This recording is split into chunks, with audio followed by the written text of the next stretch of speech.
미나상 곤방와 K짱 데스. 여러분 안녕하세요. 저는 K짱입니다. 여러분 구독과 좋아요는 저에게 아주 큰 힘이 됩니다. 그러니까 구독과 좋아요 그리고 힘나는 댓글 부탁드려도 될까요?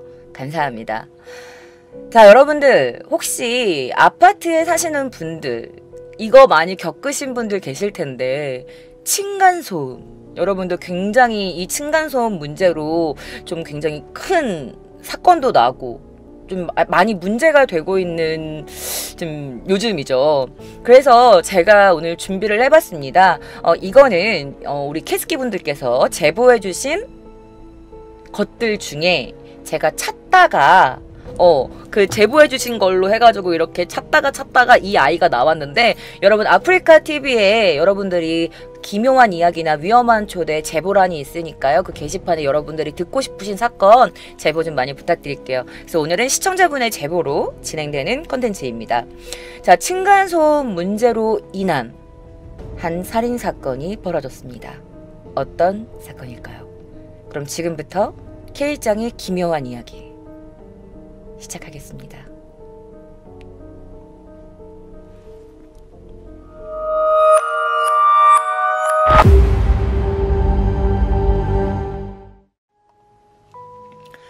(2021년 4월 28일) 오전 7시경 오사카부 다이토시 5층의 아파트에서 갑자기 이런 소리가 들립니다. 오카상! 오카상! 다스케테! 엄마! 도와줘요! 엄마! 라며 울부짖는 여성의 목소리가 들립니다. 잠시 후에 창밖을 보니 아파트 한 채가 불타고 있었다고 합니다.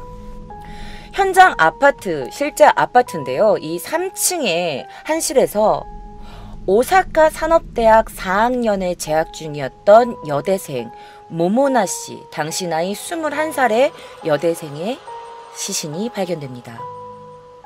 자, 그 모습을 본 겁먹은 주민들은 이게 무슨 일이야, 이게 무슨 일이야 라면서 벌벌 떨었다고 합니다.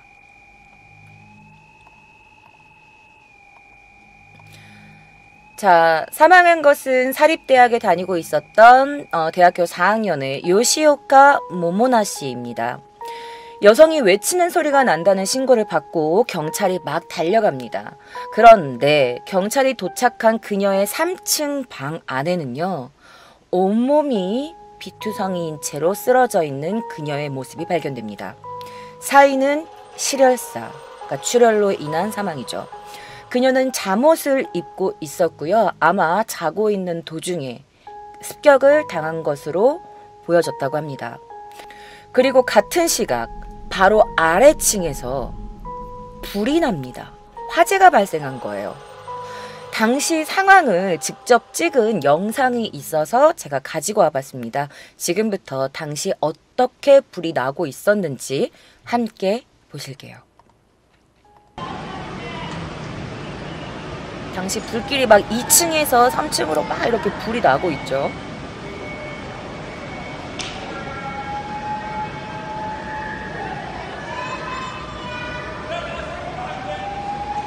막 소방차 오고 있고 구급차 오고 있고, 뭐가 막 터지는 소리도 나고 엄청 심한 화재였어요.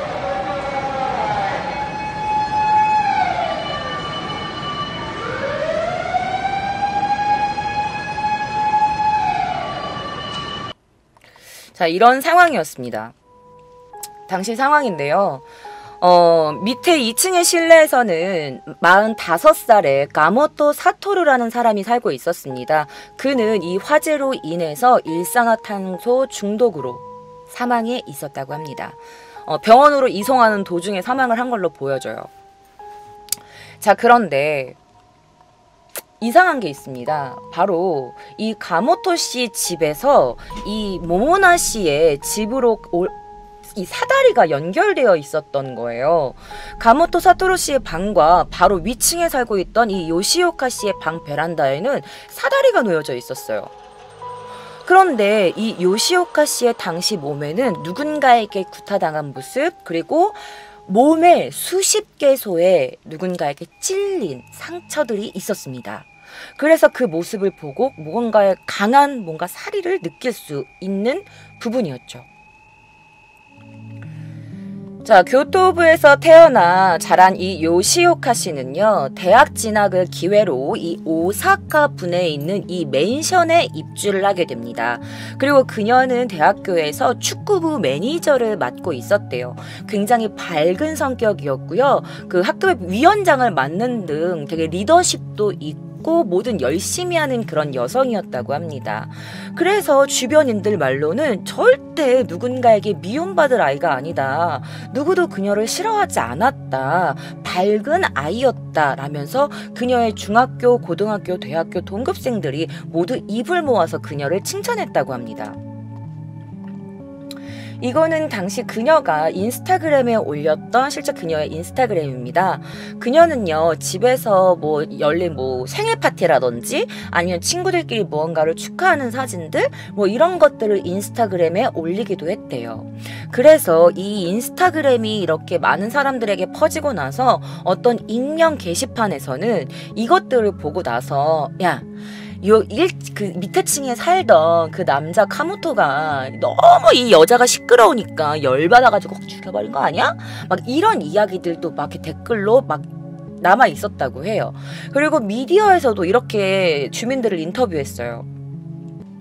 자, 보시면 알겠지만 여기에 뭐라고 돼 있냐면은 소음 트러블이 있었을 가능성이 있나요? 라고 하니까 아타카모 시레나이 데스 라고 해. 아타카모 시레나이 데스 뭐냐면 그게 네 아마 있었을 수도 있을 거예요. 있을 수도 있어요. 라고 합니다. 그러면서 뭐라고 하냐면 3층이 시끄러웠어요. 라고 말을 하고 그리고 밑에는 뭐라고 하냐 뭔가 여러 남자들의 목소리도 들렸고 그리고 여자의 기성이 들렸어요. 라고 하는데 이 기성이 뭐냐면 약간 좀 기이한 소리? 이런 게 들렸다라는 게 이 뭐 주변 사람들의 인터뷰였어. 그래서 사람들은 생각한 거지. 아마도 이 층간소음으로 인해서 밑에 층에 살고 있던 이 가모토라는 남성이 너무 스트레스를 받아가지고 참다 못해서 그녀를 죽인 거다. 이제 이런 추측 댓글들이 막 난무하기 시작했죠. 근데 과연 그럴까요? 자, 오사카부 다이토시 맨션 일실에서 4월 그 4학년이었던 이 요시오카 모모나 씨가 살해된 사건입니다. 오사카부경 수사 1가와 시조나와테 경찰서는 당시 12일 살인이나 현주 건조물 방화 등의 혐의로 바로 아래층에 거주하고 있었던 그리고 직후에 사망한 그 빌딩 유지보수 회사 사원이었던 이 48살의 카모토 사토루상을 송검했습니다. 당시 사건에 대해서 조금 디테일하게 알려드릴게요. 당시 사건을 이렇게 요약한 그 영상 그림인데요. 이 가모토 사토루 씨는요, 요시오카 씨 방에 아까 보여드렸던 그 사다리 있죠? 이 줄 사닥다리를 이용해서 침입을 합니다. 그리고 요시오카 씨의 그 방의 창문을 깨고 침입을 해요. 그리고 나서 붕대로 고정한 것 같은 창 같은 흉기가 발견되었는데 이거는 바로 이 가모토가 직접 이 나무에다가 뾰족한 칼날을 이렇게 붕대로 감아가지고 직접 만든 무기였다고 해요. 자, 그리고 나서 이 문거리 있죠. 이거 혹시 아시나요? 문을 못 열게 여기 보이시죠? 이 빨강색. 그래서 밖에서 문을 못 열게 이거를 걸어 놓은 거야. 이 여자가 도망치지 못하게 문을 미리 밖에서 걸어 놓고 사닥다리로 올라가서 창문을 깨고 그녀를 습격한 겁니다. 자, 바깥쪽에는 도어 스토퍼가 놓여 있어서 접착제의 흔적도 있었대요.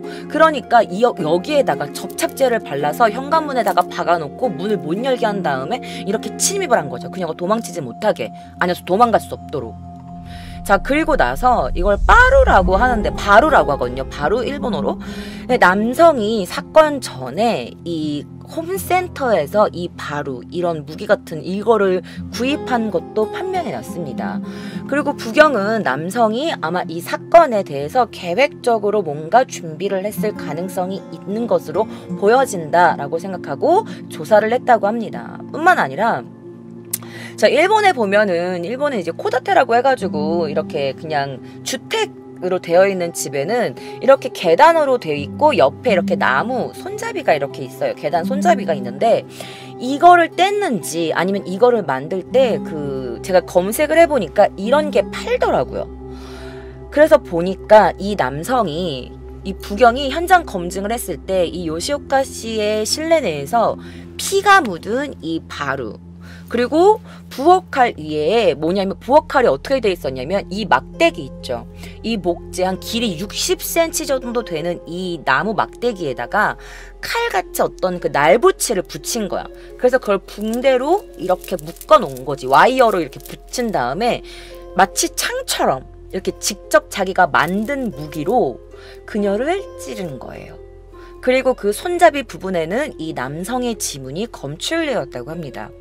한편 남성의 방에서는요, 4월 상순 이후에 이 도어 스토퍼, 아까 그 문 막는 그것과 그 다음에 이 난간 나무 막대기 있죠? 이거를 구입했다고 해요. 그리고 사건 바로 전날에 이 바루와 등유 10리터를 구매한 것이 영수증으로 발견되었다고 합니다.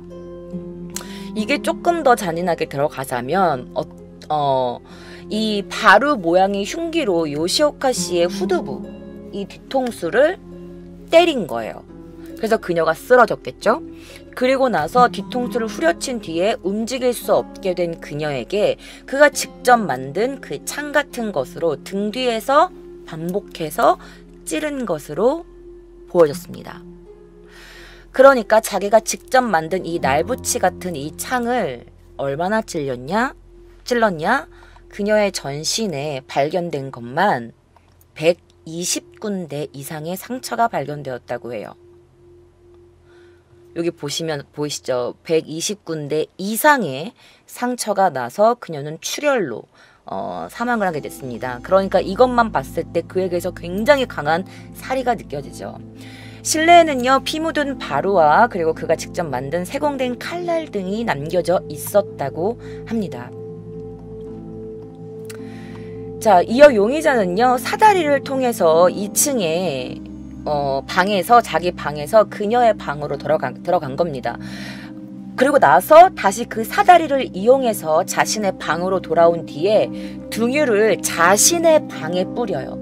그리고 불을 붙인 후에 방화를 일으켰고 그는 그렇게 자해를 한 겁니다. 자, 2층의 방에 돌아와서 자신의 방에, 그녀의 방도 아니고 자기의 방에다가 등유를 뿌려가지고 자해를 했고, 그리고 그는 병원으로 이송이 되었지만 이 화재로 인한 일산화탄소 중독으로 인해서 결국 사망하게 된 겁니다. 자, 가모토의 지갑에서는요, 범행 전 인근 홈센터에서 흉기가 된 이 장대나 등유 이런 것들을 구입한 이력의 영수증들이 복수 다수로 발견되었고 4월 상순부터 꾸준하게 준비를 한 계획적인 범행으로 보여졌습니다. 이 도대체 이 두 명 사이에 무슨 일이 있었던 걸까요? 그리고 그는 어떤 사람이었을까요? 자, 여기는 바로 그의 고향입니다. 가모토 용의자는요, 시네마현 이즈모시에서 태어나서 자랐다고 합니다. 자, 가모토는 파견 등으로 직업을 전전하다가 8년 전에 오사카로 이주해서 그 사건이 일어난 그 전해부터 스이타시라는 빌딩의 유지보수 회사에서 경비원으로 일하고 있었습니다. 자, 그는 어떤 성격이었을까요? 그의 젊은 시절부터 보았던 그의 고향의 주민분의 인터뷰가 있어서 가지고 왔습니다. 번역해왔으니까 여러분들과 함께 그 주민분의 그가 어떤 청년이었는지 직접 들려드리도록 할게요. 함께 보시죠. 出かけと帰りがけなんかに会うとね、上手に挨拶してくれて、帰りましたとかね、行ってきますとか言って、本当優しい青年でした。びっくりして本当に間違いじゃないかと思ったぐらいです。 자, 외출할 때나 뭔가 돌아오는 길에 누군가를 만나면 인사성도 굉장히 밝은 사람이었다고 해요. 그리고 다녀오겠습니다. 아니면 뭐 다녀왔습니다. 라면서 굉장히 예의 바른 청년이었다고 합니다. 이분의 말로 인하면 이 사건을 듣고 너무 깜짝 놀라서 뭔가 잘못된 게 아닌가? 뭔가 잘못한 게 아닌가? 정말 걔가 맞아요? 라면서 굉장히 놀랐다. 라고 말씀하실 정도였다고 해요. 자, 그러면 그의 직장 생활은 어땠을까요? 자, 그의 직장 생활에 그 동료가 그 근무처 회사 사람이 말한 건데, 직고객이 뭐 낳고 뭐 지각이나 결석 같은 것도 없고 이사이 낚았다라고 표현해요. 이사이 낚았다면 전혀 없었대.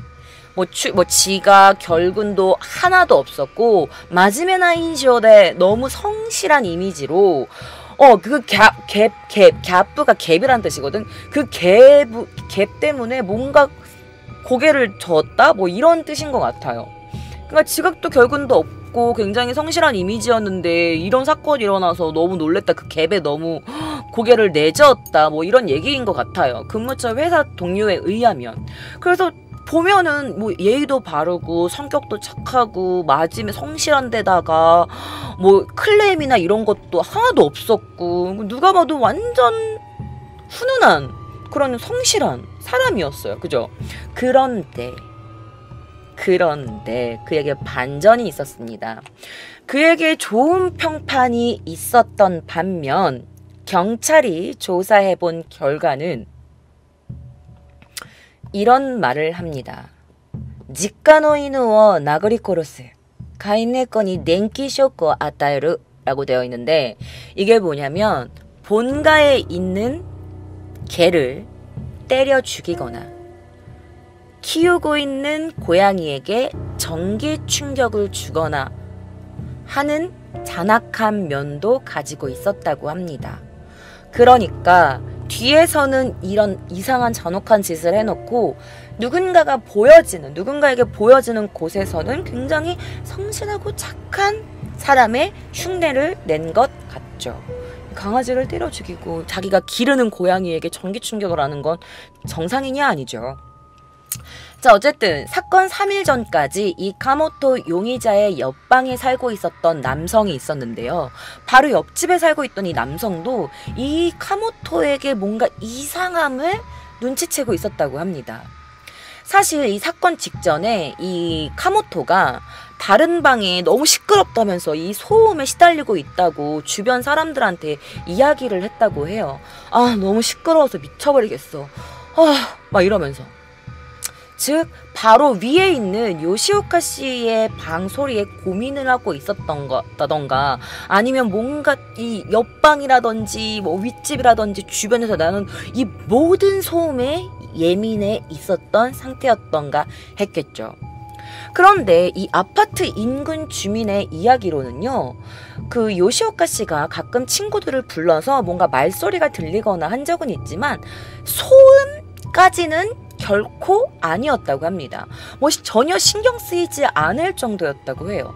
근데 여러분 생각해봐요. 만약에 요시오카 씨가 아무리 뭐 인스타그램에 친구들을 불러서 파티를 한다고 하더라도 그렇게 시끄러웠다면 모든 주민들이 뭔가 그녀에게 조용히 좀 해줘요 라든지 뭔가 좀 클레임을 걸지 않았을까요? 그쵸? 근데 주변 사람들은 뭘 그렇게 크게 신경 쓰이지 않았다라고 말을 해요. 자, 당시 사건 현장입니다. 자, 사실 이 아파트는요, 지은 지 26년 된 철골조 건물이에요. 근데 일본은 거의 좀 나무로 되어 있거든요. 이렇게 뭐 나무로 되어 있는 목조 건물이 많아요. 뭐 지진 때문에 그런 걸 수도 있고. 근데 철골조로 되어 있는 건물이었어요. 그리고 월세가 굉장히 쌌어. 29,000엔부터 시작해서 40,000엔 정도의 월세라고 해요.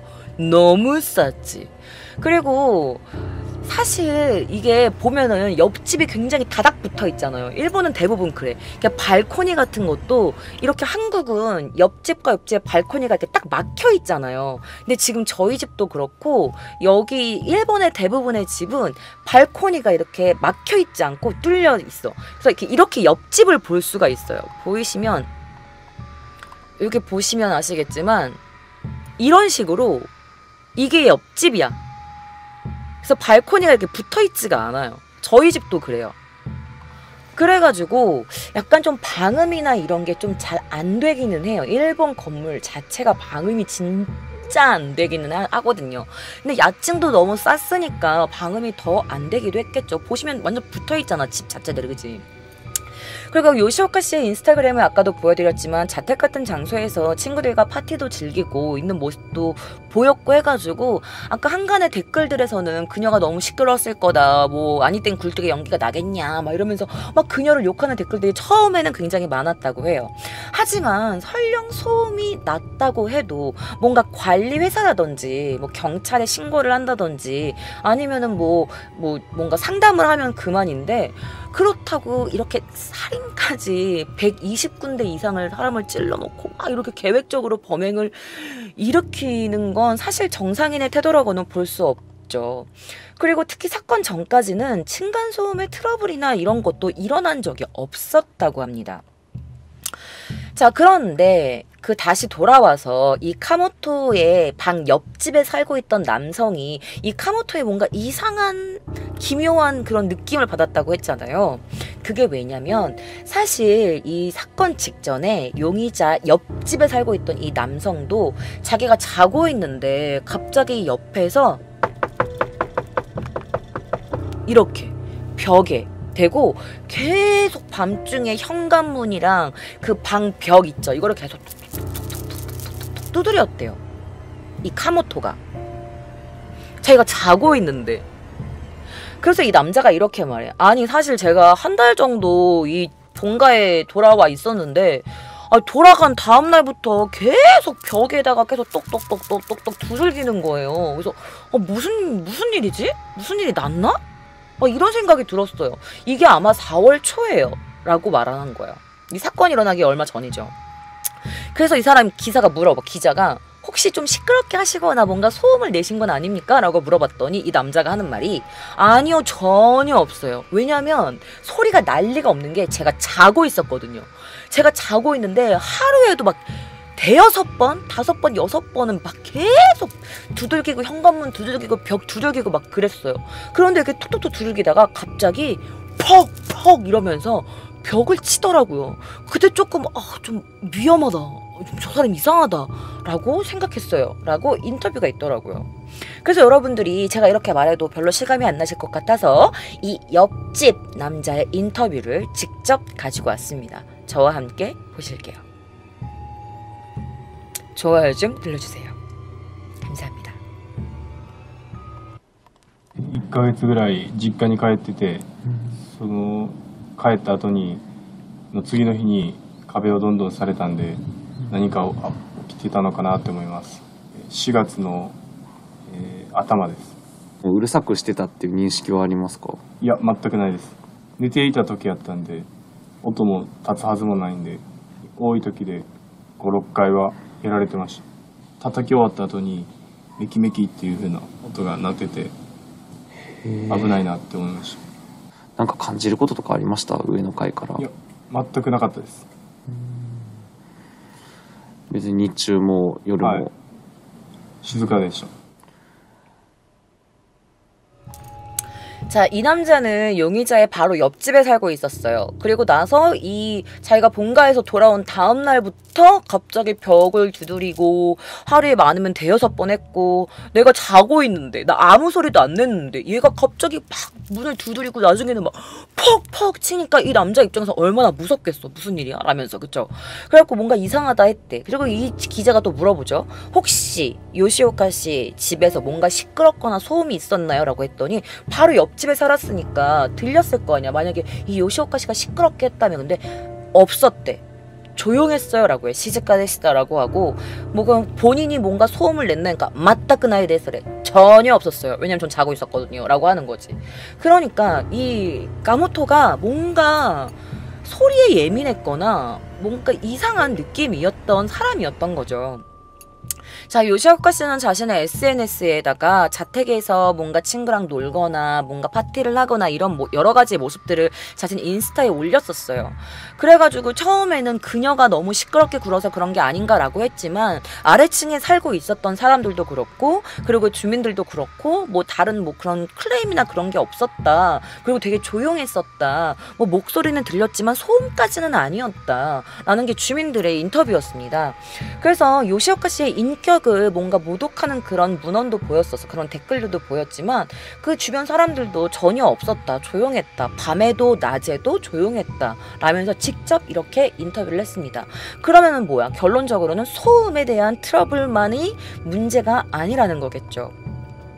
자, 그래서 수사 결과를 봤을 때는 소음이 없었고 맨션 거주자나 이 요시오카 씨의 친구들에게 물어봤을 때도 소음에 관련된 그녀가 시끄럽게 했다는 그런 트러블은 일절 확인되지 않았다고 합니다. 가모토 용의자의 주변인들의 이야기를 들어봤는데 그는 피해망상을 가지고 있었다고 해요. 자, 여기가 뭐라고 써있냐면 가모토 재작년 봄 이후라고 써있습니다. 우에노 히토니 간시されている. 自分が動くと上の人もついてくる라고 합니다. 이게 뭐냐면 위에 사람한테 나 감시당하고 있어. 아니, 내가 움직이면 위에 사람도 나를 따라서 움직인다니까? 이런 말을 했대.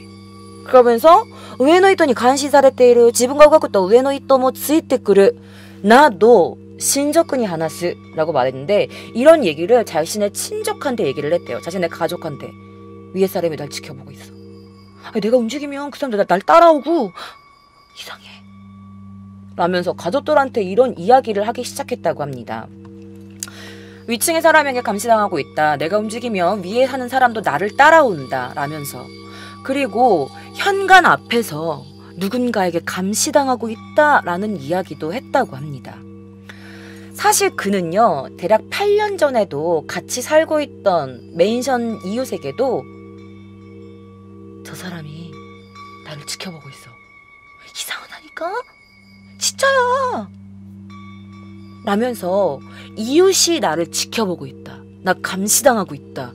라는 식으로 입주 첫날에 일기에다가 쓴 것도 밝혀졌다고 합니다. 경찰은 가모토가 이 생활음에 너무나 과도하게 민감해져서 피해망상이 점점점 커졌고 그래서 결국에는 이 윗집에 있는 여자가 나를 감시하고 있다. 이 여자가 나한테 뭔가 해하려고 한다라는 피해망상이 점점 커져서 결국에는 이런 짓까지 하게 된 걸로 보인다고 했습니다. 자, 가모토 용의자는요. 서류 점검 4월 28일 이른 아침에 그녀의 집에 침입을 했고 자기가 만든 무기로 그녀를 찔렀고 그녀의 전신 120개소 이상의 상처를 입혀서 실혈사했어요. 그리고 그녀가 허벅지에 찔린 게 정말 사망의 원인이었대. 허벅지에 있는 그 동맥 거기가 이제 찔려가지고 피가 막 흘려서 출혈사로 사망을 한 걸로 밝혀졌다고 합니다. 자, 그리고 그가 자신의 그 사다리를 다시 타고 자신의 방에 들어와서 등유를 뿌려서 방화를 했고 그 또한 사망을 하게 된 거죠. 3층에 이 요시오카 씨의 방과 자신의 방에 베란다 걸려있던 그 사다리는 사실 여러분 일본에는 이것도 저희 집에 있는데 저희 집은 어떻게 되어 있냐면 발코니에 쇠 이런 게 있어요. 그래서 그 뚜껑을 열잖아요. 그리고 사다리를 다다다다다 내리게 할 수 있어. 그래서 만약에 우리 집에 불이 나거나 우리 집에 뭔가 나쁜 범인이 들어오면 발코니로 도망쳐서 그 뚜껑을 열어가지고 사다리를 내려가지고 이렇게 밑에 층으로 갈 수가 있어.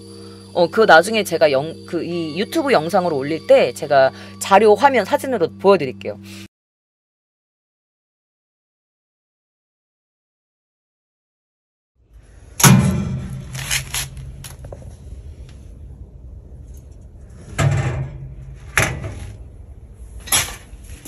그래서 그런 게 있는데 뭔가 화재나 일본은 지진이 워낙 많으니까 지진이나 이런 게 있을 수 있으니까 지진으로 인한 화재나 이런 거를 대피하기 위해서 이런 게 되게 다 구비가 되어 있거든요. 사다리나 계단이나 이런 게.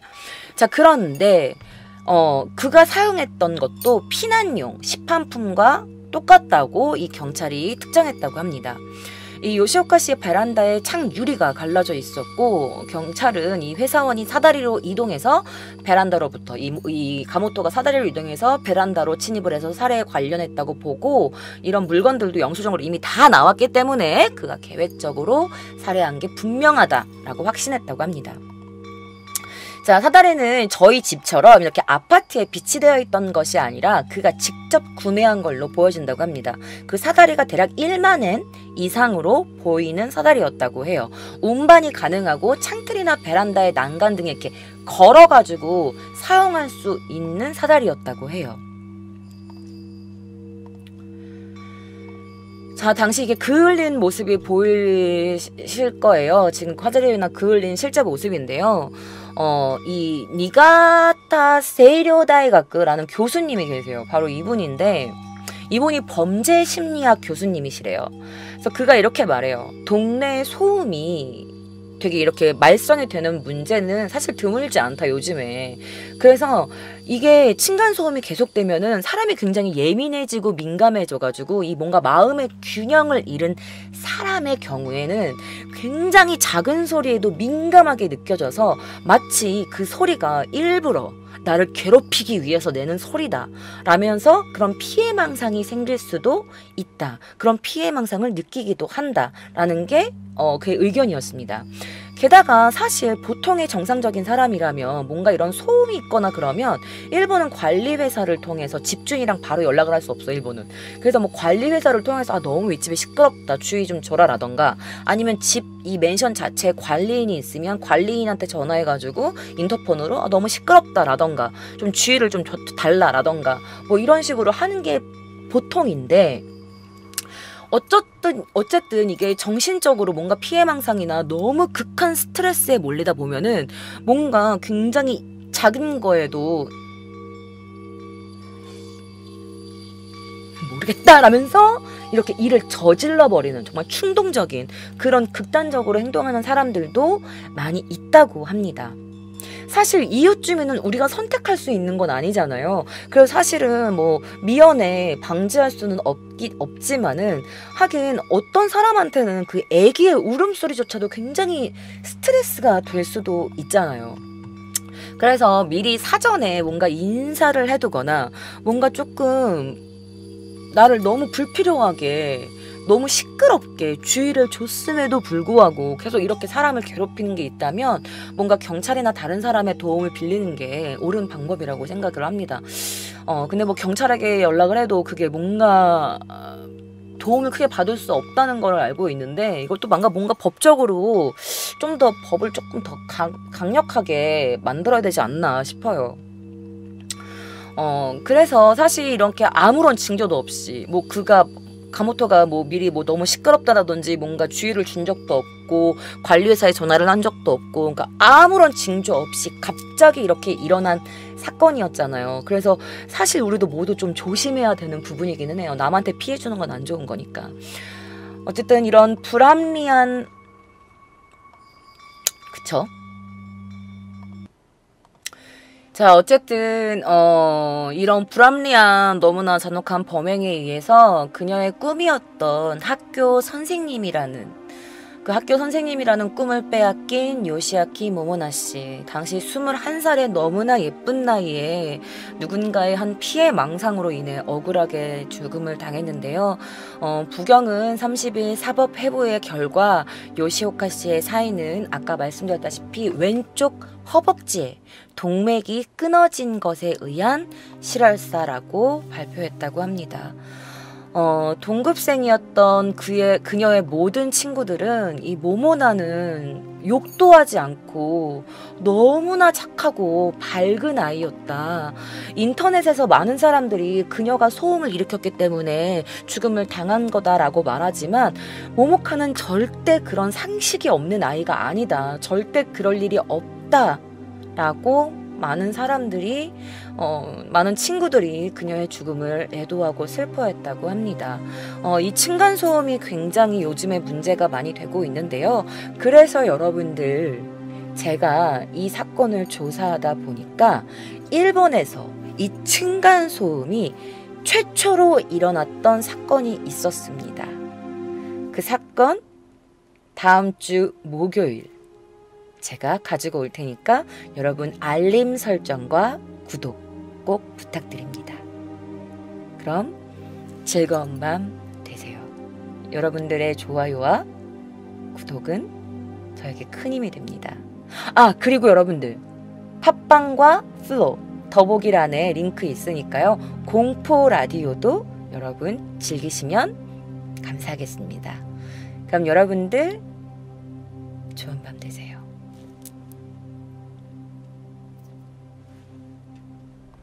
미나상 곤방와 K짱 데스. 여러분 안녕하세요. 저는 K짱입니다. 저번 시간에 이어서 이번 시간도 층간소음에 관련된 사건인데요. 이 사건이 특별한 이유가 있습니다. 그 이유는 뭐냐? 바로 일본에서 최초로 일어났던 층간소음 살인사건이기 때문입니다. 자, 그럼 어떤 사건들이 있었는지 지금부터 K짱의 기묘한 이야기 속으로 여러분들을 초대합니다.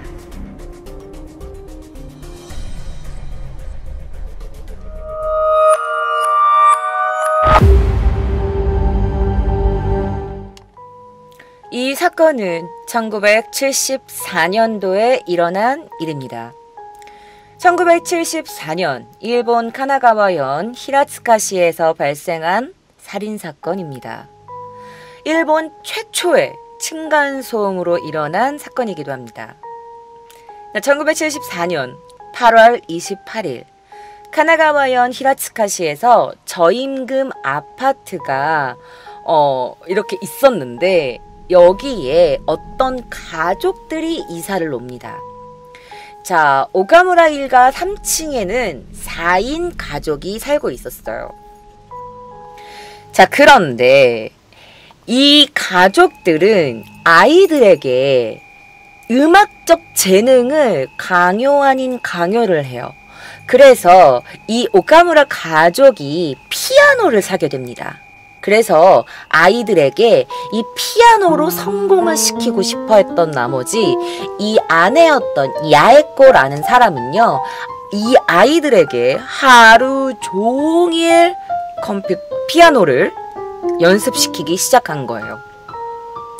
자, 그 아파트 오카무라 가족이 피아노를 연습하는 소리에 바로 위층에서 살고 있었던 당시 나이 46살의 오하마 마츠조라는 남성을 너무 괴롭게 만들기 시작한 겁니다. 사실 그는 음악 애호가였어요. 음악을 좋아하는 사람이었죠. 그럼에도 불구하고 매일매일 연습하는 이 피아노 소리에 노이로 제가 걸려서 그는 조금씩 조그마한 소리에도 민감해지기 시작합니다. 오하마 마츠조 1928년생입니다. 그는 도쿄 가메이도에서 서점집에서 아들로 태어납니다. 그러니까 서점집의 아들로 태어납니다. 자, 집에서 서점을 운영하고 있었던 그는 초등학교 시절부터 공부를 굉장히 잘했대요. 성적이 우수해서 그 당시에 인문계 교육기관이었대요. 우리나라에도 뭐 인문계, 상업계 뭐 이런 게 있잖아요. 그래서 이 어릴 때는 공부를 잘하는 사람들만 들어갈 수 있는 이 인문계 중학교라는 게 있었는데 거기에 입학을 하기도 했대요. 자, 그런데 공부를 꾸준히 잘했으면 좋았을 텐데 그는 갑자기 어떤 계기인지는 모르겠지만 나태해지기 시작했어요. 그러고 나서 변변찮은 성적 변변치 않은 학교 생활 그렇게 되면서 결국에는 그는 졸업한 후에 친척이 운영하는 공장에서 일을 하게 됩니다. 자, 1941년 일본 국유철도 구니타치 역에서 영무원으로 채용돼서 몇 년 동안 영무원으로 일을 했다고 해요. 그러다가 1951년도에 소에게 공금 횡령을 하기 시작했고, 그러다가 그는 나중에 걸려가지고 도망을 칩니다. 자, 그러다가 그 도주하는 도중에도 소매치기를 한 거야. 그러다가 결국에는 끝내는 붙잡히게 됩니다. 그래서 그는 집행유예를 선고받았대요. 자, 그 뒤에는요, 한 곳에 정착하지 못한 채 여러 직장을 옮겨 다녔다고 합니다. 그는 한때는 노숙인 경험까지 했다고 해요. 자, 그러다가 1959년 그는 한 농가의 대릴사위로 들어가요. 그 대릴사위를 모르시는 분들도 계실 수도 있어서 말씀드리면, 이 대릴사위가 뭐냐면 요즘에는 이렇게 분가라고 하죠. 아내와 남편이 따로 이렇게 분가해서 사는데, 옛날에는 남자와 여자가 결혼을 하면 이제 우리 엄마 아빠 할머니 할아버지 시대에는 이제 남편 집으로 들어가잖아. 아내가 남편 집에 들어가서 시어머니랑 시아버님을 모시고 사는데, 그런데 그때 시대에는 좀 뭔가 좀 반대되는, 그가 이제 와이프의 집으로 들어가게 되는 거예요. 그래서 장모님과 장인어른과 함께 살게 된 거죠. 그런 식으로 결혼을 한 거야. 자, 그런데 사실은 이 아내가 재혼을 한 적이 있었던 거야. 그러니까 이혼을 한 적이 있었던 거야. 그리고 이제 그와 재혼을 한 거예요. 근데 그와 이렇게 행복하게 살면 좋았을 텐데, 아내가 그 몰래 전 남편을 만난 겁니다. 바람을 핀 거야. 그래서 아내가 전 남편과 바람을 핀 걸 알게 된 그가 결국엔 분노하여 그녀와 이혼을 하게 됩니다. 그리고 그 또한 훗날 다른 여성과 재혼을 해요. 자, 그러다가 1963년 오하마는요, 이번에는 다른 사람이 자신의 집으로 불평을 하러 와요. 어떤 불평이었냐면, 자신이 집에서 이제 스테레오 라디오를 듣고 있었는데 이웃집에서 저기요, 소리 너무 큰데 좀 소리 좀 줄여요 라고 그에게 그 컴플레인을 한 거예요. 그래서 이 시점부터 그가 이 소리에 조금씩 민감해지기 시작했대요. 이 소리가 큰가? 어떤 게 작은 거야? 이게 큰 소린가? 작은 소린가? 이러면서 그러니까 다른 사람들이 자기한테 불평을 하니까 그거에 대해 뭔가 민감해지기 시작한 거지. 어느 정도였냐면, 누가 개가 이제 동네에서 개가 막 이렇게 왈왈왈 짖은 거예요. 근데 개가 짖는데 그가 그 개를 때려 죽여버린 겁니다. 시끄럽다고. 그만 좀 짖어, 시끄럽잖아 이러면서 개를 죽여버려요. 그리고 나서 어떻게 하는 줄 알아? 경찰에 전화를 합니다. 제가요 지금 너무 시끄러운 개를 때려 죽였는데 자수할게요 라면서. 그래서 경찰에 직접 자진 신고를 해서 강아지를 죽였다라고 자수를 합니다. 그뿐만이 아니에요. 그는 점점 소리에 민감해져요. 어느 정도였냐면, 본인의 집에서 본인의 방에 있는, 본인의 집에 있는 텔레비전을 볼 때도 이어폰을 꽂고 들었대.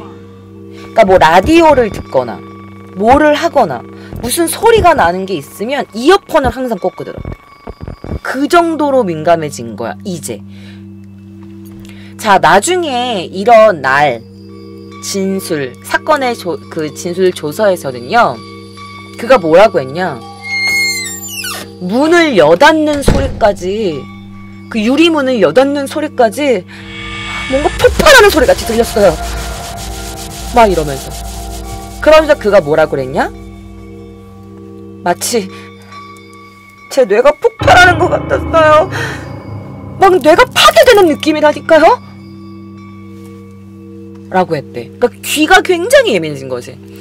근처에 문을 여닫는 소리조차 폭탄이 터지는 것 같은 소리처럼 들렸고, 그런 소리를 들으면 뇌가 파괴되는 기분이었다고 진술을 합니다.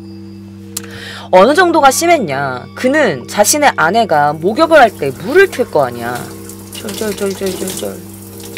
그런데 그 물소리조차 듣기 싫어했대. 그러면서 아내에게 제발 그만 좀 씻어 이러면서, 아내가 씻는 물소리조차 듣기 싫어해서 아내에게 화를 낼 정도였다고 합니다. 내가 좀 없을 때 씻으면 안 돼? 막 이런 거 있잖아. 자, 그러다가 1970년 5월 오하마와 아내는 카나가와현 히라스카시에 있는 그 제가 방금 보여드렸던 이 건물로 이사를 오게 됩니다. 이 공영주택으로 이사를 오게 돼요. 그러면서 그는 여기에서 살면서 낚시를 하거나 도서관에 다니면서 뭔가 혼자 있을 수 있는 조용한 곳만을 찾아다니면서 혼자만의 시간을 보냈다고 해요. 그런데 그러다가 얼마 뒤에 그가 살고 있는 이 공영주택에 2명의 아이들을 포함한 4인 가족이 바로 아래층으로 이사를 오게 됩니다. 난리 난다. 이제 시작이다. 자, 생각해봐요 여러분들. 그는 아내가 씻는 물소리에도 민감한 사람이야. 그리고 모든 소리를 이어폰으로 듣고 문만 이렇게 여는 소리만 들려도 폭발하는 소리가 같이 들려서 뇌가 파괴되는 것 같다 그랬어. 그런데 애들이 2명이야. 실제 가족인데 이 아이들이 너무 어려. 그러니까 애들이 걸어다니겠니? 조용조용? 아니겠지. 막 뛰어다녀. 아무리 밑에 층이라지만 이 집에 이렇게 공영주택 이 싼 집에 애들이 막 막 이러면은 그 목소리도 너무 듣기 싫고 애들이 어리니까 그 소리도 시끄럽고 거기다가 정말 끔찍한 건 이 집의 가장이 남편이 그 목수 일이 취미였대요.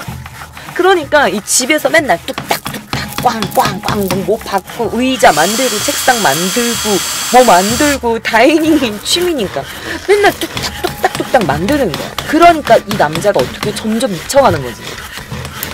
목소리 치우니까 주말마다 공사 같은 소리가 들리는 거야. 더군다나 이 공영주택의 특성상 벽이랑 바닥이 굉장히 얇아요. 여러분 보이시죠? 요만큼밖에 안 돼. 그러니까 얼마나 시끄럽겠니? 그래서 이 해당 주택의 양쪽 집 사이 마룻바닥이 12cm밖에 안 됐대요, 여러분.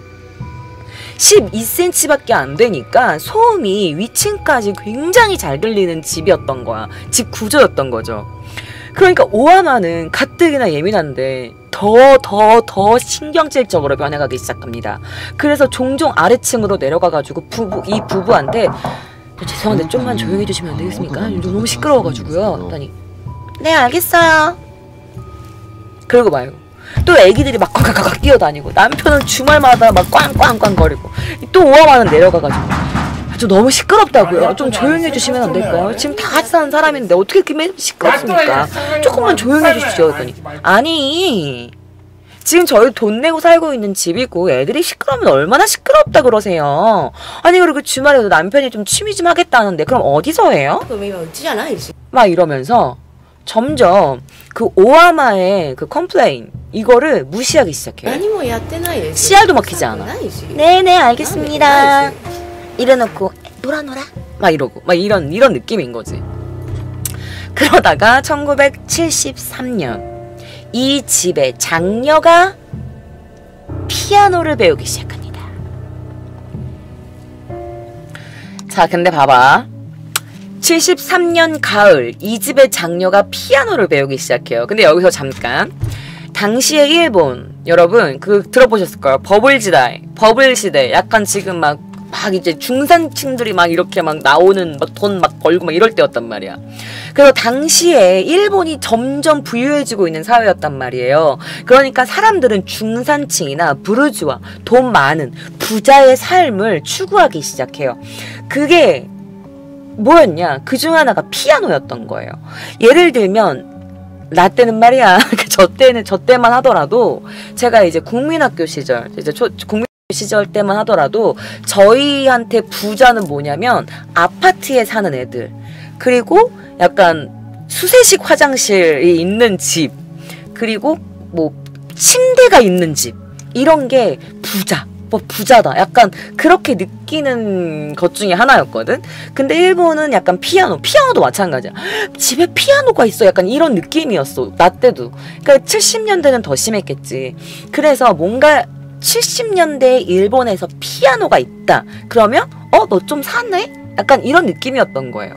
그래서 일본인들이 당시에 자녀가 있거나 그러면 피아노를 항상 사놨대. 왜? 그게 약간 부유한 느낌을 주는 그런 거기 때문에 어떻게 해서든지 피아노를 사가지고 집에 두려고 했다고 합니다.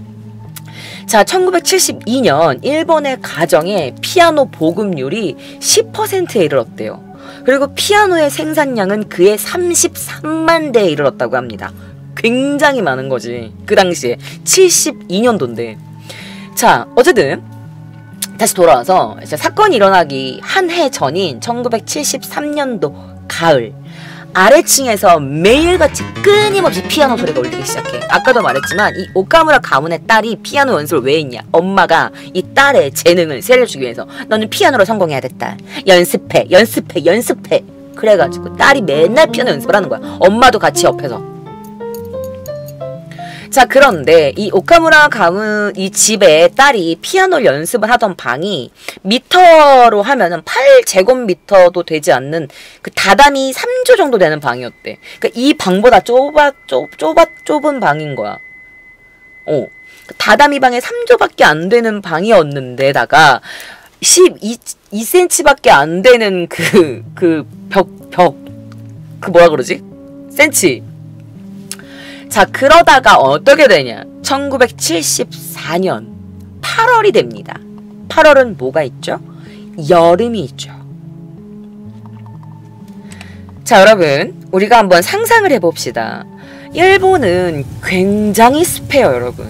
끈적끈적거리고 에어컨이 없으면 살 수도 없고 선풍기를 틀면은 그 바람이 더워요.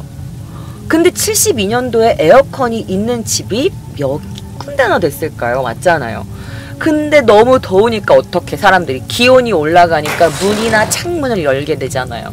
근데 가뜩이나 지금 이 오와 많은 소리 때문에 미쳐버릴 것 같은데 이 집에서 창문과 현관문을 열고 애들 피아노 연습을 시킵니다. 띵띵띵띵띵띵띵띵. 기온이 올라가서 더워 죽겠는데 짜증도 나는데 목은 끈적끈적 거리는데 계속 피아노 소리가 끊임없이 들리는 거야.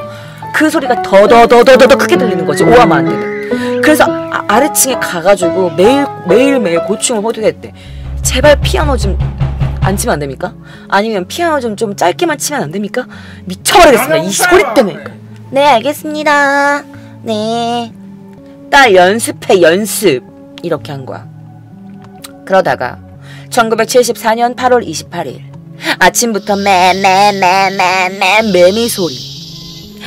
막 그 오하마는 막 그 열기 소리까지 들렸을 것 같아. 막 뜨겁게 막 피어오르는 그 열기 막 온도 소리도 들릴 것 같고 태양이 지글지글 거리는 소리도 막 들리는 것 같고 매미는 계속 울고 있고 피아노 소리는 계속 들리고 안에는 샤워하는 물소리에다가 막 모든 이 아파트 단지 사람들이 창문 열고 문 열고 막 부엌에서 칼질하는 소리도 들릴 거고 지글지글 찌개 끓는 소리도 들릴 거고 여보 다녀왔어 막 소리도 들릴 거고 애기들 그러니까 이 오하마는 점점 미쳐버리는 거지. 거기다가 더 최악인 건 이 오하마가 당시 일하고 있던 공장에서 실직까지 하게 되는 거야. 거기다가 아내와 이혼 문제 이야기가 나오게 됩니다. 이혼해요. 왜냐면 이런 남편이랑 살 수 있겠어? 그러니까 아내는 너무너무 예민하고 민감하고 아니 씻는 것도 눈치를 봐야 되는데 그러니까 우리 이제 그만해요. 우리 그만 살자. 이혼해요. 공장에서도 잘렸어. 아내도 헤어지자고 해. 소리 때문에 미치겠어. 더워. 피아노 소리는 맨날 들려. 그러니까 오하마는 가뜩이나 이 소리에 예민한 상태에서 민감하고 모든 게 다 안 풀리는데 아래층에서는 내가 맨날 제발 좀 피아노 소리 좀 안 들리게 해달라고 하는데도 듣는 척도 안 하고 그래서 결국 오하마는 더 이상 견딜 수 없다고 생각합니다. 오하마는 점점 미쳐가는 거예요. 맨날 모든 소리들이 나를 괴롭게 하고 돌아버릴 것 같고 아무도 내 얘긴 들어주지 않고 풀리는 건 아무것도 없고 덥고 끈적거리고 매미 소리는 계속 울리고 그러다가 오하마는 이런 생각을 하게 돼요. 오하마는 무슨 생각을 하게 되냐? 아 혹시 저 집에서 일부러 그러는 거 아닐까? 내가 괴롭기를 바래서? 내가 미쳐버리길 바래서? 그래 저것 때문에 내가 너무 예민해져서 아내와도 사이가 안 좋아지고 나 공장도 그만두고 저 사람들이 일부러 그러는 거야. 나를 괴롭히려고. 그래서 이 집에 이사 온 거야. 그래서 맨날 저렇게 피아노를 쳐대는 거겠지? 막. 그래서 결국 그는 이 사람들이 일부러 나를 미쳐버리게 하기 위해서 소리를 내는 거라고 생각하고 나쁜 마음을 먹게 됩니다. 그리고 그는 결국 폭발해버려요. 그래서 어떻게 하냐? 자신의 아내에게 매일매일 그런 얘기를 했대요. 복수할 거야. 저 소리 두 번 다시 안 들리게 해줄게. 다 죽여버릴 거야. 이러면서. 그래서 아내에게 맨날 복수할 거야. 뭔가 그들에게 안 좋은 짓을 할 거야. 나는 이런 발언들을 매일매일 했대. 그리고 나서 어떤 소리나 방음에 관련된 그런 공부를 매일매일 했다고 합니다. 그리고 나서 어떻게 했냐? 회칼, 사시미를 구입합니다. 그는 더 이상 참을 수가 없었어. 그래서 결국에는 칼을 구입해요. 아주 날카로운 사시미. 1974년 8월 28일 오전 9시 20분 이 집, 자녀들이 있는 이 집의 남편, 당시 나이 36살의 이 남편이 회사로 출근을 합니다. 그리고 33살의 이 아내가 쓰레기를 버리러 잠깐 나가요. 그래서 그 모든 것을 지켜보고 있던 이 오하마가 어떻게 했냐? 아래층으로 내려갑니다. 그리고 그 집의 문을 열어요.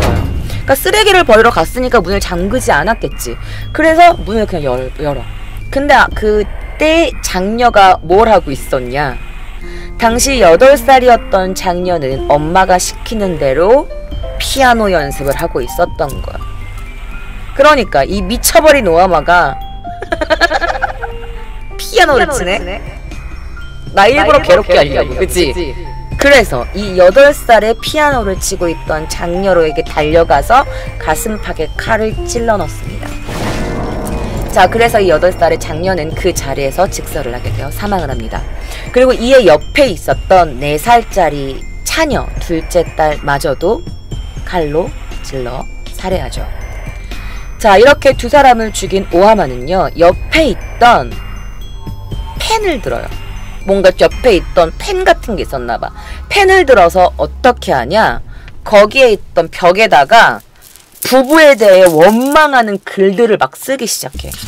내가 조용히 하라고 했어. 우리 써있なんで聞かないの私のこと無視する구시다 구시 복수야 복수 막 이러면서 그런 원망하는 것들을 팍 쓰기 시작했대. 자, 그리고 나서 잠시 뒤에 쓰레기를 버리고 돌아온 이 부인이 빨래를 하려고 세탁실로 들어가. 그리고 세탁기 버튼을 누르고 왜 피아노 안 쳐라고 하는 순간 뒤에서 그녀를 찌릅니다. 그리고 나서 그는 도주해요.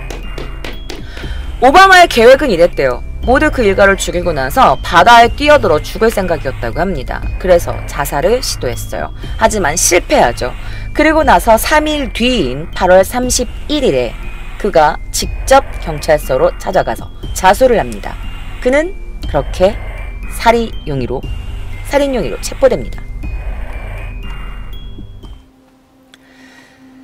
자, 재판 공판에서는요, 이 오하마의 방 소음을 일단 측정을 해봐요. 얼마나 시끄러웠길래 이 오하마가 그렇게 미친 걸까? 얼마나 시끄러웠길래.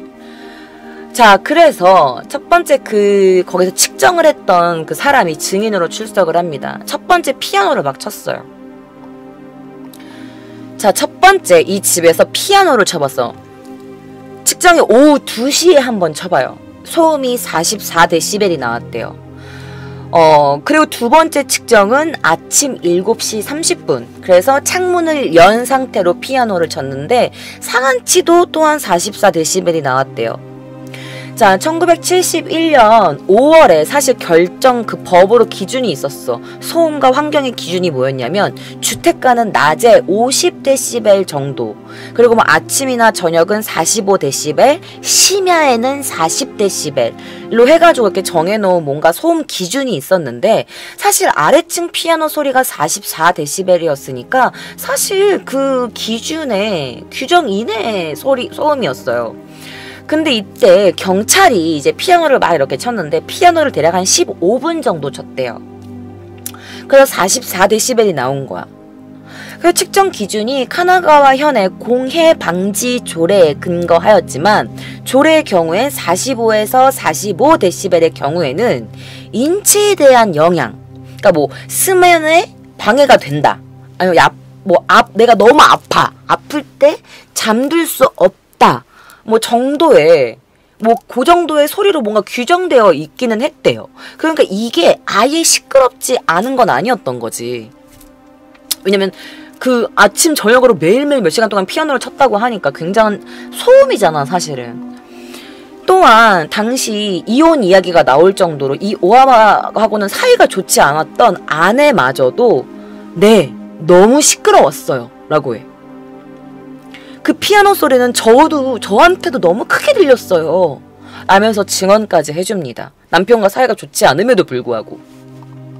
자, 그러다가 1976년 5월 도쿄 고등법원으로 항소한 피고에 대해서 정신감정이 시행이 됩니다.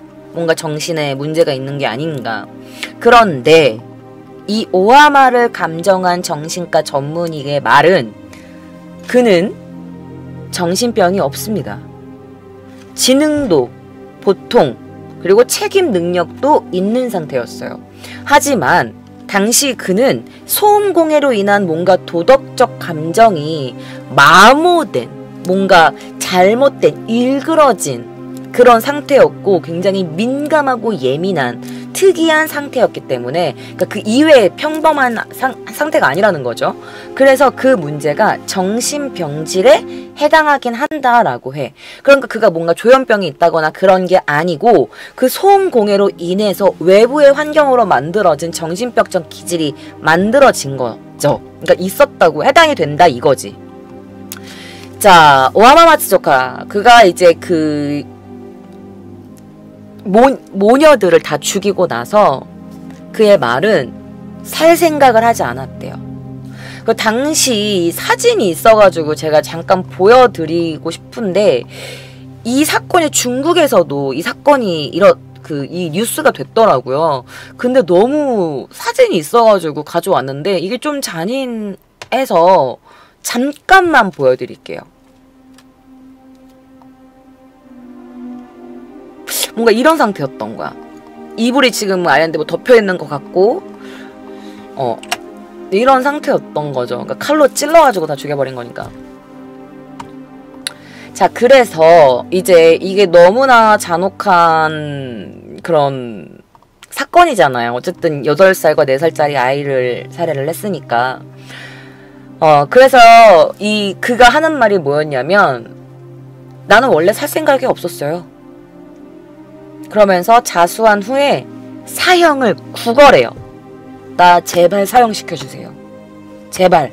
근데 이것도 이유가 있어. 뒷부분에 나와요. 자, 어쨌든 1975년 8월 11일 검찰 측은요 이렇게 말합니다. 사건은 계획적인 범죄였습니다. 그리고 살해 방법이 너무나도 잔혹합니다. 피아노 소리가 불쾌하다는 범행 동기에 참작의 여지는 없습니다. 극악 무도한 범죄의 극형 이외의 형벌은 없다고 생각합니다. 라고 말하면서 피고에게 사형을 구형합니다.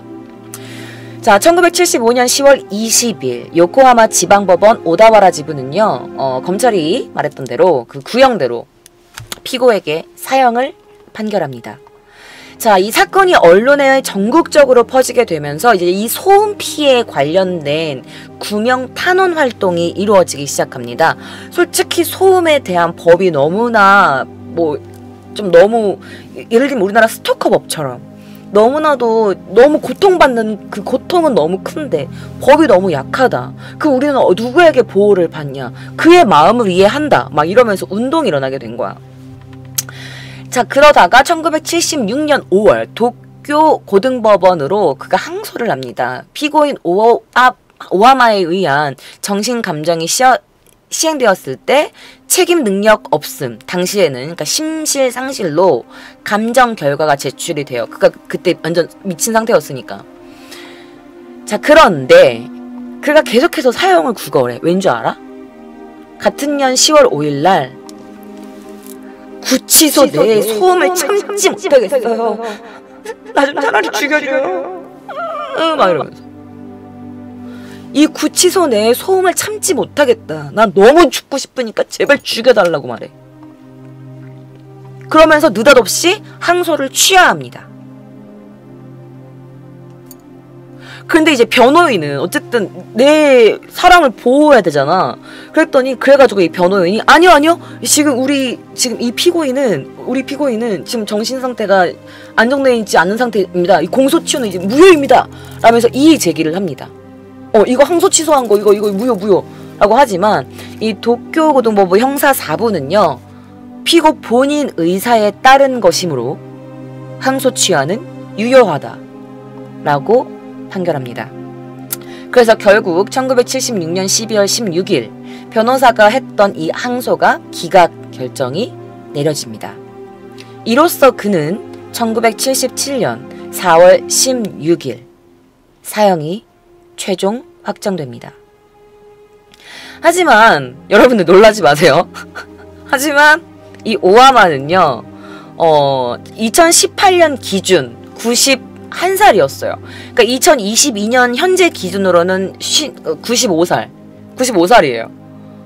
그래서 아직도 2018년까지도 도쿄 구치소에 수용되어 있었다고 합니다. 그러니까 계속 그때까지 안 죽인 거야, 얘를. 감옥에 가다 놓은 거야. 어떻게 보면 그게 얘한테 더 괴로운 일일 수 있잖아. 사형되지 않았어요. 그리고 재심 청구 또한 하지 않았어. 범행 사실에 관해 누명이 없어. 왜? 그가 저지른 게 너무나 확실하고 자수를 했기 때문에. 근데 그가 사형수로서 2019년 기준 일본 최고령 사형수입니다. 참고로 한국은 1938년생 보성 어부 살인 사건의 주범 오정근이 가장 최고령 사형수고, 일본은 2019년 기준. 아직까지 살아있는지 죽었는지 모르겠어. 어쨌든 여기 제가 찾아본 거로는 2019년까지는 살아 있었다고 해요. 자, 그는 이렇게 말했대요. 나는 소리에 병적으로 예민한 사람입니다. 민감하고. 저도 알아요. 라고 말을 했대. 그러면서도 내가 살인을 저지른 것은 나야말로 진짜 소음공의 피해자예요. 라고 말해요. 1977년 2월 9일 그가 말한 바로는 나야말로 진짜 이 소음공의 피해자다. 내가 살인을 하고 싶어 한 게 아니고 그들이 나를 그렇게 하게 만든 거야. 내가 몇 년 동안 괴로웠던 나의 괴로움은 왜 몰라줘요? 막 이러면서. 자, 동시에 살해당한 피해자를 이제 이 소음 가해자로 판단한 탄원 활동을 일어나요. 아까 말했죠. 그 운동이 일어났다고. 이 소음공해에 대한. 그도 어떻게 보면 한 사람의 피해자다. 그가 몇 년 동안이나 참았는데 피아노를 맨날 치고 그가 몇 번이나 좀 조용히 좀 해달라고 이렇게 말을 했음에도 불구하고 그들은 듣지 않았냐. 그가 몇 년 동안 참았는데 그도 어떻게 보면 피해자다 라면서 노이로제에 걸릴만 하다. 사형은 너무 극형 아니냐 막 이러면서 막 탄원 활동이 이뤄집니다. 그래가지고 어느 정도였냐면 유일하게 살아남았던 이 집의 남편이 요코하마 검찰 등에 나타났을 때 오히려 비난을 받았대요. 너 때문에 뭐 죽은 거야 막 이러면서. 그렇게 좀만 조용히 하지. 왜 다른 사람 말을 안 들어? 너네만 거기 살았냐? 막 이러면서 이제 막 그 남편한테, 가족을 잃은 남편한테 막 이렇게 욕을 했다고 합니다. 그래서 이 사건으로 인해서 이 공동주택의 소음 피해가 불거지기 시작해. 이제 도마에 올라온 거지. 그러면서 특히 피아노 소음이라는 단어가 생겨납니다.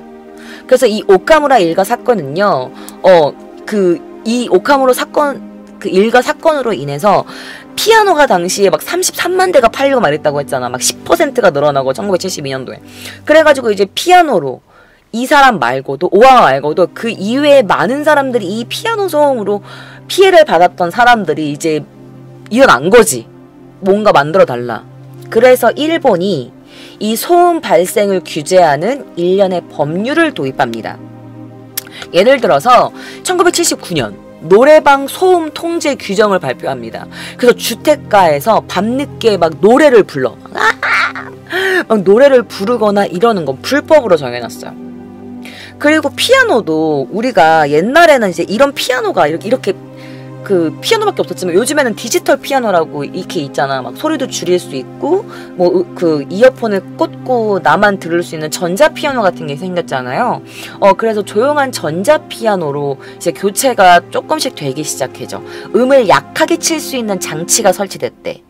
피아노에서. 여러분 혹시 아세요? 작게 낼 수 있는 피아노 뭔지 알지? 그 가운데 거 이렇게 누르면 요즘 피아노는 모르겠지만 소리가 작아지잖아요. 그때 일본에서 그 피아노 그거를 도입했대요. 그 페달을 밟으면 소리가 작아지는 그 장치가 설치되게 했대. 그리고 이 사건 이후 20년 뒤에는 일본의 많은 피아노는 진동이 적고 이어폰으로도 들을 수 있는 전자 피아노가 굉장히 많이 생기고 그걸로 거의 대부분 교체가 됐다고 합니다. 또한 소음 피해자의 고충을 이 사회 전체가 들어주는 그런 계기가 된 거지. 최초의 층간소음 사건이었으니까요. 그리고 공동주택의 바닥의 두께가 더 두껍게 3cm 이상 12cm였다고 했잖아요. 그러니까 3cm가량 더 두껍게 만들 수 있는 기준을 만들기도 했다고 합니다. 자, 이 사건 이후에 소음 관련 뭐 사건이나 뭐 이런 소송이 뭐 빈발해졌대. 아, 우리 집도 시끄러워요. 우리 밑에 집도 시끄러워요. 막 이러면서. 그래가지고 이 많은 전문가들은 이 사건이 일본인이 소음에 대한 생각을 굉장히 변화시킨 사건이다 라면서 평가하고 있다고 합니다. 근데 여러분들, 제가 여러분들께 말씀드리고 싶은 게 있는데, 제가 이제 일본에 이제 한 11년 살았잖아요. 그런데 그런 집이 있어요. 아예 정해놔. 피아노가 없는 집. 피아노가 있으면 안 돼. 이런 집이 있어요. 그러니까 소음에 민감한 그런 맨션 같은 경우에는 아예 집을 계약할 때 피아노가 있어요. 피아노 있으면 우리 집 못 들어와요. 뭐 악기를 해요? 악기 안 돼요. 이렇게 계약서에 적혀 있어요. 그래서 만약에 피아노가 있거나 뭐 악기가 플룻을 하거나 뭐 바이올린을 하거나 뭐 이런 소리가 크게 다른 주민들에게 피해가 끼칠 수 있는 그런 게 있으면 아예 집을 계약할 수 없는 조건이 있는 집들도 있어요. 그 제가 이 사건들을 조사를 하면서 그래가지고 피아노가 꼭 들어있는 집이 있었거든. 난 그게 되게 신기했거든. 피아노가 있으면 안 돼라는 그 계약이 있는 집이 있었어. 피아노라고 정확하게. 그래서 어머, 왜 굳이? 소음 때문에 그런가? 막 이 생각이 있었다니까. 악기를 하는 사람 안 됩니다. 막 이런 거. 피아노, 아예 피아노라 그래. 모르겠어요. 어쨌든 이 사건으로 인해서 일본인들의 소음에 관련된 인식이 많이 바뀐 사건입니다. 여러분들은 어떠셨나요? 아마 이것도 제가 한국의 최초가 아닐까 생각이 드는데, 여러분 이 사건을 흥미있게 보셨다면 좋아요 눌러주시고요. 그리고 많은 분들께 구독 좀 하라고, 정말 재미있는 채널 있다고 좀 널리 퍼뜨려주세요. 정말 요즘에 저에게는 여러분들의 힘이 필요합니다. 그리고 댓글도 좀 많이 남겨주세요. 팟빵과 플로 공포라디오도 많이 사랑해주시고 인스타그램과 틱톡도 팔로우 많이 해주세요. 여러분들 좋은 밤 되세요.